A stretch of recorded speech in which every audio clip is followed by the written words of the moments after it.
안녕하세요. 미국 주식을 탐구하는 미탐TV입니다. 이 영상은 미주은TV와 제휴를 통해서 동시에 송출되고 있습니다. 오늘 이제 미국 주식 우량주 분석 코너에서 다룰 종목은 힘스 앤 헐스 헬스인데요. 여기 이제 영문에서 잘 보시면 이제 아시겠지만 힘스니까 뭐 남자, 뭐 그 녀석들 뭐 그런 거겠죠. 헐스니까 여성분들을 말하는 거겠죠. 그래서 남성 여성의 헬스를 뭔가 건강을 위한 서비스를 만드는 회사다. 이게 이제 회사의 이름에서 알 수 있는데, 이 회사는 이제 그런 환자라고 할 수 있는 우리 소비자와 의료 전문가를 연결하는 원격 의료 플랫폼을 만들고, 거기에서 뭐 약 구독 서비스를 한다던가 이런 것들을 제공하고 있는 플랫폼 회사라고 보시면 될 것 같습니다.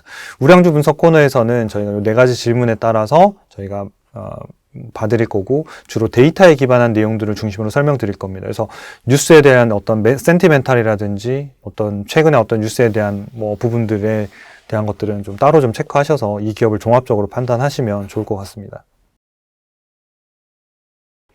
네, 최근의 주가 흐름을 좀 살펴볼게요. 주가가 엄청나게 많이 올랐죠. 그래서 네, 이 회사의 이름들은 이제 시스템에서 계속 나오긴 했는데, 워낙 이제 사이즈도 큰 기업이 아니었고 해서 좀 무시했었는데, 무시하기에는 주가가 너무 많이 올랐던 기업 중에 하나입니다. 그래서 52주 최저가 대비해서 보면 441%고, 13달러에서 거의 70달러까지 완전 급등했던 케이스고, 반대로 이제 12월 말에 좀 주가가 조정받으면서 67%니까, 이때 사셨던 분들한테는 거의 뭐 엄청나게 또 괴로운 구간이 있을 수 있죠. 그래서, 성장률이 높고, 그 다음에 대신 주가가 좀 시총이 크지 않은 기업들은 이렇게 변동성이 클 수 있다. 그래서 여기서 앞에서 투자하신 분들은 되게 좋겠죠. 좋고, 이런 것들 투자해야 되죠. 라는 설명이 나올 거고, 요때 사셨던 분들은 이제 뭐 기업의 리스크도 많고 뭐 이런 것들에 대한 것들이 계속 엄청난 이슈가 있을 거고, 그 다음에 또 이제 주가가 올라와 있으면 또 이제 그런 부분이 사라지기도 하고 하거든요. 그래서 여러분들이 이런 주가 변동이 클 수밖에 없고, 오르면 리스크에 집중하는 거는 없어지고 좋은 뉴스들만 많이 나오고, 이렇게 하락할 때는 영원히 하락할 것처럼 보인다는 것. 그러니까 그것들을 우리가 어떻게, 그러니까 소음과 실제 팩트를 구분해야 할 건지, 이런 것들이 되게 중요한 투자자의 능력 중에 하나라고 생각합니다. 그래서 뭐 저희가 이 종목 분석 코너에서 뭐 그거까지 다 다룰 수는 없지만, 저희는 그러니까 기업에 대한 어떤 리스크나 또는 이런 부분들이 뒤에 있는 EPS나 향후 예상 실적을 계속 조정하면서 바뀌고 있거든요. 그래서 아예 반영 안 한다라는 거는 말이 안 되는 거고, 그 부분들이 반영이 되고 있고, 그게 지금 과하냐 아니냐라는 거를 데이터에 기반해서 좀 보고 판단하고, 또 데이터 자체가 볼 수 없는 영역에 질적인 영역도 여전히 남아있거든요. 그거는 투자자 여러분들의 몫으로 남아있다고 생각합니다. 그러니까 시스템이 다 해줄 수는 없는 거거든요. 그래서 여러분들이 그런 뉴스의 흐름들이나 또 똑같은 정보가 들어오더라도 판단은 누구나 다를 수 있거든요. 똑같은 판단을 하면 주가가 영원히 한쪽 방향으로 오르겠죠. 그러니까 떨어질 때 사는 사람도 있고 떨어지니까 파는 사람도 있는데, 똑같은 정보를 가지고 판단이 서로 다른 거거든요. 의견이 다를 수 있고 시스템도 다를 수 있다고 생각합니다. 그래서 여러분들도 뭐 이렇게 이 종목을 소개한다고 해서 지금 사라고 하는 이야기가 아니니까, 왜 악재는 이야기하지 않나요? 이런 댓글보다는 좀, 이런 기업들이 있구나. 그리고 이런 기업들이 장단점이 무엇이구나. 그리고 데이터에서는 이렇게 말하고 있구나. 라는 것들을 통해서 데이터를 통해서 판단하는 눈을 더 높여가는데 이 영상 콘텐츠를 좀 활용해 주시면 저희가 코너를 만드는 취지나 또 이렇게 설명해 드리는데 좀 도움이 될 것 같습니다. 네. 이 회사는 이제 이렇게 보시면 온라인 기반의 디지털 헬스케어 플랫폼인데, 주로 이제 성과 관련된, 그 다음에 탈모, 요게 중심으로 많이 했었습니다. 그래서 제가 여기 영어로 써드린 거는 제가 쓴 게 아니라 이 회사 홈페이지에 가면 상단에 떡하니 나와 있습니다. 그래서 어떤 개인 맞춤형의 어떤 이런 성적인 부분, 그 다음에 어떤 탈모, 이 성과 관련된 부분들은 주로 다 발기부전과 관련된 것들을 먼저 시작했어요. 그래서 발기부전과 탈모, 요 젊은 층을 대상으로 해서 개인 맞춤형 디지털 케어로 해서 2017년도 샌프란시스코에서 시작해서 상당히 빠르게 이제 성장을 했던 기업 중에 하나입니다. 아무래도 여러분들 이렇게 얘기를 딱 들어보면, 나 요거 해결해주면 뭔가 돈을 낼 것 같은데 라는 이런 생각들이 되게 많이 드는 아이템을 가지고 출발했다는 거죠. 그리고 향후 이제 점점 이제 확장을 해서 이런 형태로 뭐 체중 관리라든지 피부 관리, 멘탈 케어 이런 거 같이 또 지금 확장하고 있는 이런 형태입니다. 그래서 처음에는 힘스들만을 위한 서비스로 시작을 했다가 지금 헐스까지 이제 확장한 케이스고, 여기에서 조금은 더 이제 뭐 멘탈이라든지 이런 데까지 확장해 나가고 있는 비즈니스를 하고 있는 플랫폼이다. 이렇게 우리가 정리해 볼 수 있겠습니다. 이 회사의 이제 주요 사업은 고객들한테 직접 D2C 모델로 합니다. 그러니까 그러니까 커스터머한테 직접 모델로 하고 있고요. 이 플랫폼을 통해서 온라인을 상담하고 처방해서 약까지 배송하는 시스템을 하고 있습니다. 뭐 주요 서비스 모델은 이런 이제 플랫폼을 매칭해 줄 때에 돈도 받고 있지만 요 구독 서비스를 도입하면서 돈을 많이 벌고 있습니다. 그래서 약을 이제 동일한 것들을 계속 처방을 해야 되는 경우들이 있잖아요. 그래서 그런 경우에는 월 구독이나 분기마다 구독을 해서 약을 처방받아서 집으로 배송받는 이런 이제 시스템을 통해서 돈을 벌고 있는 회사이고요. 이제 최근에 이렇게 성장을 많이 했던 포인트는 바로 이제 이 부분인데요. 이 회사가 2024년도에 GLP-1 체중관리 컴파운딩 의약품 시장에 진입을 하는데 이 부분이 왜 중요하냐면 보통 이제 그 체중관리 하면 생각나는 회사들이 있죠. 노보노디스크라든지 뭐 일라이 릴리라든지 해서 뭐 위고비라든지 이런 상품들이 FDA에서 이게 상품이 공급이 수요를 못 따라가는 상황들이 발생했어요. 그러니까 수요는 폭발하는데 공급이 못 따라가다 보니까 이 부분과 관련해서 요 컴파운딩 의약품이라는 것들을 이제 FDA에서 이렇게 해주는데 요건 FDA 승인이 필요한 건 아닙니다. 그래서 제품을 만들어 파는 요 컴파운딩 의약품이라는 게 뭐냐면 FDA 정식 제품이 부족할 때 약사가 의사 처방에 따라서 소량 제조하는 비공식적인 맞춤형 혼합 제제를 우리가 컴파운딩 의약품이라고 하는데 요런 의약품 시장에 이제 진출해서 체중 관리, 살을 빼고는 싶은데 위고비가 물량이 딸리고 하니까 이런 것들을 통해서 동일한 효능을 내는 이런 것들을 이제 진출하는 것들을 이제 컴파운딩 의약품이라고 합니다. 그래서 2024년도에 이제 진출하면서 이 회사가 한 단계 엄청나게 폭발적인 성장을 거두게 됩니다. 근데 요 부분이 이 회사의 리스크 중에 하나라고 볼 수 있습니다. 그래서 유의하셔서 보셔야 되는데 회사 성장의 핵심 포인트만큼 이 FDA가 이제 규제를 하는 경우가 발생하면 이런 부분들에 대한 것들을 규제를 검토한다. 아니면 체중 관리하는 컴파운딩 의약품 부분들은 이제 하지 마라. 예를 들어서 뭐 정식으로 인정받은 뭐 위고비라든지 뭐 이런 것들만 써라라고 이제 또는 그런 걸 검토한다는 뉴스만 나오더라도 하루에 주가가 한 뭐 20%씩 빠질 수 있는 리스크를 가지고 있습니다, 분명히. 그래서 그런 부분들에 대한 것들이 이 회사에서 굉장한 성장 동력이지만 동시에 리스크도 가지고 있다. 이렇게 보시면 될 것 같고요.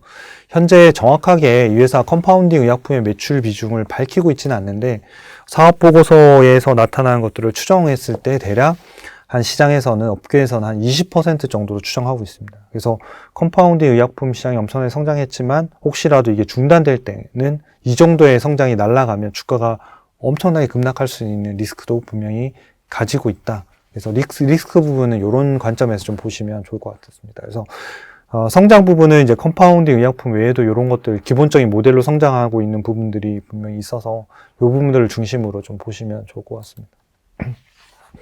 우량 기업인가 그건 보면 이제 80점을 받고 있으니까 상당하죠. 그래서 성장성도 높고 이게 이제 작년에 보면 1년 전에 데이터를 보면 여기 흐릿하게 있지만은 저희가 초이스탁에서 검색하시면 나올 거예요.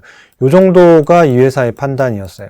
근데 지금은 훨씬 더 많이 넓어졌죠, 분야가. 그래서 성장성도 좋아졌고 재무 안정성도 좋아지고 수익성도 좋아지고 현금 차출력도 좋아지고. 그래서 최근 1년 동안의 점수를 보면 이게 상당히 빠르게 이렇게 성장했다는 걸 알 수 있죠. 이렇게 성장하는 기업들이 많지는 않은데 이렇게 점수 자체를 개선시키고 있는 성장 기업이다 이렇게 볼 수 있겠습니다. 연간 기준으로 봐도 매출과 이익이 보면 여기서 이제 점핑하면서 이제 급증하는 걸 알 수 있는데 이게 아까 2024년도 같은 경우에는 특별히 많이 성장했던 게 아까 이제 뭐 체중 관리, 체중 감량과 관련된 의약품 시장에 들어가면서 상당히 좀 많이 성장한 케이스고요. 영업이익률로만 봐도 이제 6.1% 정도. 이렇게 이제 지금 나오죠. 그래서 영업이익률이 꾸준히 지금 개선돼서 이익률도 개선이 되고 매출도 늘어나면서 이익의 덩어리 규모 자체가 상당히 빠르게 늘어나고 있는 그런 기업이다. 이렇게 볼 수 있겠고요. 그 다음에 여기 보면 이제 순이익률이 9.2%로 상대적으로 더 높이 돼 있잖아요. 과거에는 보면 영업이익률하고 순이익률이 거의 이렇게 붙어 있는 케이스였는데 이게 벌어진 상태잖아요. 이게 벌어져 있는데 이게 계속 유지가 되면 순이익률이 영업이익률이 높을 건데 이게 없어지면 순이익률이 낮고 영업이익률이 붙는 이런 형태가 될 거예요. 그래서 이런 것들은 손익계산서에서 판단하셔야 되는데 그것도 좀 뒤에서 보겠습니다. 현금 흐름표를 보면 영업활동 플러스, 투자 마이너스, 재무활동 마이너스. 이 0을 기준으로 위에가 플러스고요. 예. 현금 흐름표는 현금이 유입되면 플러스예요. 나가면 마이너스. 위에. 그래서 영업활동 현금이 꾸준히 잘 들어오고 있고, 투자활동, 재무활동이 마이너스니까 우량주 조건의 캐시플로우를 가지고 있다. 이렇게 볼 수 있겠고요. 그 다음에 이제 PSR로 이제 밸류에이션을 봤을 때 이 회사가 이제 4.0, 그 다음에 뭐 한 2.0 요 정도 사이에서 거래가 됐었는데, 여기 연말 기준으로 했을 때는 이제 그거보다 이제 낮게, 이제 주가가 또 빠졌을 때는 이렇게 좀 싸게 거래됐고, 지금은 7.1이니까 최고보다 지금 높아가 있는 상태예요. 그러니까 높았다는 얘기는 뭐냐면, 최고를 기록했을 때보다 매출액 성장률이 더 높지 않으면 밸류에이션을 버티기가 쉽지 않을 것이다 라고 우리가 추정해 볼 수 있는 거죠. 그래서 이 지표는 밸류에이션 할 때 또 조금 더 다루도록 하겠습니다. 네, 주가 EPS를 차트를 보면, 네, 이렇게 EPS가 이제 올라가고 있고, 성장을 많이 했죠. 2024년도에 엄청난 큰 성장이 있었다고 말씀을 드렸는데, 이게 이렇게 성장한 거죠. EPS가 이렇게 큰 폭으로. 그래서 보니까 이제 주가도, 네, 이 변동이 상당히 심한 거예요. 이게 이 변동이 심한 걸 잘 견뎌야지 이제 전체 수익률이 났었을 건데요. 그다음에 지금 보면 이때 여기까지 갔다가 다시 또 한 60% 하락했다가 다시 또 급등했다가 이런 형태의 움직임을 갖고 있는 기업이에요. 그래서 이 기업에 투자할 때는 갑자기 주가가 빠지더라도 이상하지 않은 케이스가 있다는 거죠. 그러니까 특히나 앞서 말씀드린 그 리스크 부분들은 되게 중요해서 그런 기사 쪽의 부분들은 꾸준히 계속 찾으시면서 이 종목을 팔로우 하시는 게 중요합니다. 왜냐하면 그게 뭔가 이슈가 되거나 했을 때는 큰 폭의 주가 조정들도 있을 수 있다. 그게 주가가 밸류에이션이 낮을 때는 또 큰 하락을 하진 않습니다. 왜냐하면 주가가 너무 많이 빠져 있다는 얘기는 그런 것들조차도 지금 반영되어 있는 주가인 거거든요. 근데 지금은 주가가 밸류에이션이 어느 정도 올라와 있는 상태이기 때문에 이런 뉴스가 나오면 충격이 좀 클 가능성이 높은 정도 수준까지는 지금 좀 올라와 있다 이렇게 볼 수 있겠습니다. 예상 실적하고 밸류에이션을 좀 보면요. 올해 58%니까 뭐 작년에 이어서도 매출액으로는 엄청나게 많은 성장을 하는 거죠. 그 다음에 이제 EPS는 성장률이 32%가 상대적으로 좀 낮죠. 이 부분도 좀 말씀을 드릴게요. 그 다음에 이제 20%씩 성장하고 이익은 EPS는 43%, 30% 하니까 지금의 현재의 성장성들을 이제 증권가에서 예측할 때는 이 정도의 성장성이니까 뭐 고성장주라고 우리가 볼 수 있겠죠. 그 다음에 밸류에이션을 보면 굉장히 그러니까 성장률이 높았다 보니까 엄청나게 비싸게 거래되고 이런 부분들이 많이 발생했어요. 그래서 실제로 저평가된 부분들이 거의 잘 없었다고 보면 되거든요. 유독 이제 좀 빠진 부분들이 보면 요때 2024년도 한 10월 정도가 요 노란색 칠한 부분이 그나마 적정가 수준에 좀 도달했던 부분이고, 그 다음에 매우 고평가, 그 다음에 다시 이제 2025년도 4월 달에 좀 빠질 때, 요때 좀 주가가 조정을 받으면 소개해도 괜찮겠다 했는데 뭐 거기까지 빠지지 않고 지금 또 급등해서 지금은 또 매우 고평가 있는 상태예요. 그래서 기업의 가치가 올라가고 있지만 현재로서는 그냥 손대기에는 좀 부담스러운 이제 가격대가 있어서 이때는 작은 악재에도 주가가 크게 흔들릴 수 있는 시점, 반대로 호재가 있어야 겨우 올라갈 수 있는 시점 정도는 됐기 때문에 밸류에이션 상으로만 보면 조금은 사기에는 부담스러운 가격이라는 건 분명합니다. 근데 아까 이제 그런 플랫폼을 통해서 성장하고 있고 월 구독 서비스 이거는 꾸준히 성장하고 있고 고속 성장됐던 부분들은 리스크도 있지만 성장하고 있는 요 부분들을 덜어냈을 때 요 본질적인 부분의 밸류를 얼마를 볼 건지 이런 걸 보는 게 중요할 것 같고, 지금은 어쨌든 조금은 비싼 가격이 분명히 있는 건 맞습니다. 모멘텀 분석을 보면 여기서도 보면 주가의 변동이 상당히 심하죠. 그래서 2024년도 5월 달쯤에서 EMA 차트상 기술적 분석상으로는 매수 신호가 나와서 수급적으로는 아직은 되게 좋다. 하지만 기업의 가치 대비해서는 비싼 수준에 있는 거는 맞다. 이렇게 볼 수 있겠습니다. 사이트로 이동해서 이제 한 번 더 살펴드리겠습니다.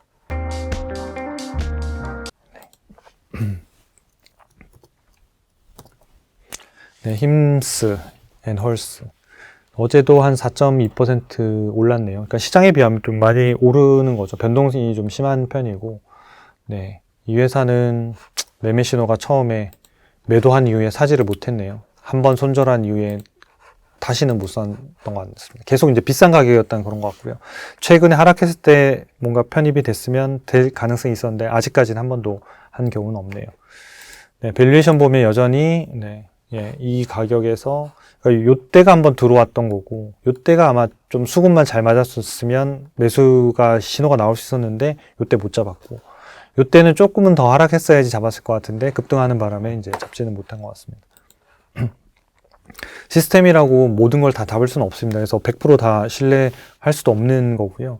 그러니까 특별히 그러니까 이걸 또 동일하게 했을 때 이제 확률적으로 어느 정도 많이 맞추느냐가 되게 중요하고, 네, 그런 부분들을 중심으로 좀 활용하시면 좋을 것 같습니다. 네, 종목 진단은 아까 살펴드렸으니까 요 안에 보시면 이렇게 하얗게 이렇게 조그맣게 뾰족 나오죠. 이게 이제 작년 값이고 빼보면 이렇게 진하게 나오는 게 올해 값이고요. 그래서 이제 비교를 해드리면 이렇게 많이 올랐는데, 네, 성장성도 점수가 55점에서 한 85점. 네, 독점력도 조금 올랐고, 재무안전성은 100점이 됐고, 수익성은 이제 이익률 개선과 함께 지금 계속 올라오고 있는, 네, 요런 형태죠. 캐시플로우 창출력은 이제 100점이 됐고, 요게 이제 추이를 이제 볼 수 있는 이제 데이터입니다. 그 다음에, 네, 우리 성장률들은 여기 있으니까 여기 이렇게 확인하시면 여러분들이 요 성장률 데이터 계속 바뀌어요. 그러니까 이 성장률의 추정치라는 게 결국은 기업의 리스크도 같이 반영하면서 계속 조정이 될 거거든요. 왜냐하면 예를 들어서 아까 이제 체중 관리 관련된 제품들이 이제 팔지 못하게 됐다. 그래서 매출이 한 10% 날아갈 것 같다. 그러면 당연히 이 부분들이 다 조정이 되겠죠. 여기도 조정이 될 거고, 여기도 조정이 될 거고. 그 기업 가치가 하락하는 것만큼 밸류에이션도 똑같이 조정이 될 거예요. 그래서 조정이 됐는데 주가가 그거보다 과도하냐 안 하냐 이런 것들을 계속 판단하면서 시장이 과도하게 판단하진 않는지, 그러니까 과도하게 높게 판단하진 않는지, 과도하게 낮게 판단하는지 이 판단을 계속 해나가는 것들이 굉장히 중요하고요. 리스크라고 하는 거는 모든 기업마다 없을 수 없기 때문에 그러니까 그 부분들을 좀 판단하시면 좋을 것 같아요. 근데 이 기업이 리스크가 있음에도 불구하고 지금 사자는 얘기를 드리는 게 아니에요. 데이터를 기반해서 어떻게 해석하시면 좋은지를 지금 설명드리고 있습니다. 마지막으로 재무 쪽에 오셔서 여기에 연간으로 볼까요? 연한산으로 볼게요. 연한산은 최근 12개월 합산 금액이고요. 여기 보시면 이제 영업이익이 이렇게 꾸준히 이렇게 빠르게 늘어나고 특히나 이제 2024년도부터 급등했다는 거를 알 수 있죠. 그러니까 요 부분이 이제 그런 아까 이제 체중 감량 관련된 상품으로 인한 성장이고요. 여기 보면 지금 순이익이 영업이익보다 이렇게 많이 나오잖아요. 보통 이런 케이스가 없거든요. 보통은 다 마이너스로 나오는데 여기 보면 법인세라고 해서 마이너스라고 이렇게 찍혀 있잖아요. 예전에는 법인세 있다가 이게 이 법인세가 마이너스 시켰는데 법인세가 마이너스라는 건 법인세를 안 냈다는 얘기인 거예요. 그 정도를 돌려받거나 또는 회계상으로 그냥 뭐 돌려받은 것처럼 쓰거나 이런 형태에서 마이너스이기 때문에 법인세가 이익이 나면 무조건 내기 때문에 아까 차트에서 보셨을 때 제가 보여드렸죠. 여기서 이익률을 보셨을 때 제가 이 차트가 이렇게 벌어져 있잖아요. 영업이익률부터 순이익률 높이 나오잖아요. 이게 원래는 아니었다가 갑자기 이렇게 높이 나오는 이 구간이 계속 될 거냐? 그럼 그렇지 않다는 거예요. 그러니까 왜냐하면 법인세 문제였기 때문에 이거는 없어지면서 영업이익률, 순이익률은 영업이익률부터 떨어질 거예요.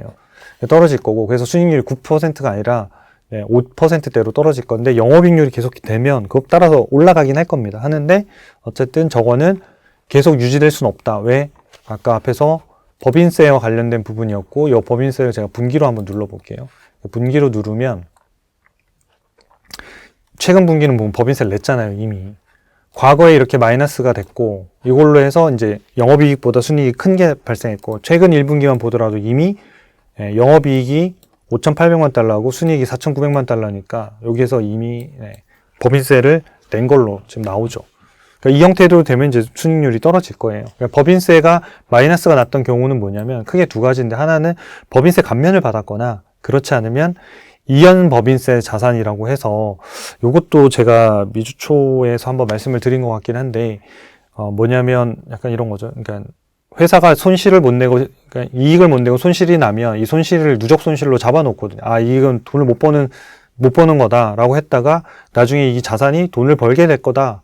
버는 게 이제 확실해. 수익이 확실해. 그럼 얘를 갖다 이제 처분을 해서 이연 법인세 자산들을 없애거든요. 그거를 이렇게 법인세에서 마이너스로 처리를 합니다. 그래서 좀 어려운 개념이긴 하지만 어쨌든 실제로 회계상으로 현금이 들어온 건 아니에요. 회계상으로 손실로 처리했던 거를 법인세로 환입하는 이런 형태라서 그래서 이익이 나면 이제는 다시 없어지는 거예요. 그래서 다시 정상화 될 것이다. 이렇게 보시면 될 것 같습니다. 최근에 이제 주가 흐름은 이렇게 EMA 차트로 보면 되게 좋은 형태이긴 하죠. 보면 네, 이렇게 해서. 근데 대신 이런 급락들 장들이 언제든지 발생할 수 있다. 그리고 현재 리스크로 봤을 땐 제가 봤을 땐 두 가지 정도. 아까 앞서 말씀드린 이제 체중 감량 관련된 이쪽 약품들이 나중에 FDA에서 규제가 받을 수 있는 리스크 하나 있다. 이게 가장 큰 리스크. 두 번째는 밸류에이션이 너무 비싸기 때문에 리스크가 존재한다. 그래서 얼마든지 또 그런 외부 충격이나 뉴스나 실적이 약간 깨지거나 했을 때 급락할 가능성도 있는 게 이 기업이다. 하지만 비즈니스 모델이나 이런 것들은 잘 소개해드렸으니까 또 주가가 얼마든지 아까 앞서서 말씀드린 대로 지금 사자는 개념으로 이 코너를 운영하는 건 아니니까요. 그러니까 이런 형태로 충분히 들어올 수 있는 구간들이 있을 수 있다. 그러니까 그런 구간들을 조금 기다리는 게 뭐 현명할 수는 있을 것 같습니다. 그러니까 저라면 그럴 것 같은데 일단은 여러분들한테 또 새로운 기업들을 좀 소개해드리고 이런 종목 발굴 코너를 통해서 데이터를 어떻게 봐야 될지 그리고 또 이런 그런 밸류에이션이라든지 이런 것들을 어떻게 보시면 좋을지 활용하는 측면에서 이 영상이 도움이 되시면 좋을 것 같습니다. 도움이 되셨다면 구독과 좋아요, 응원 댓글 부탁드립니다. 감사합니다.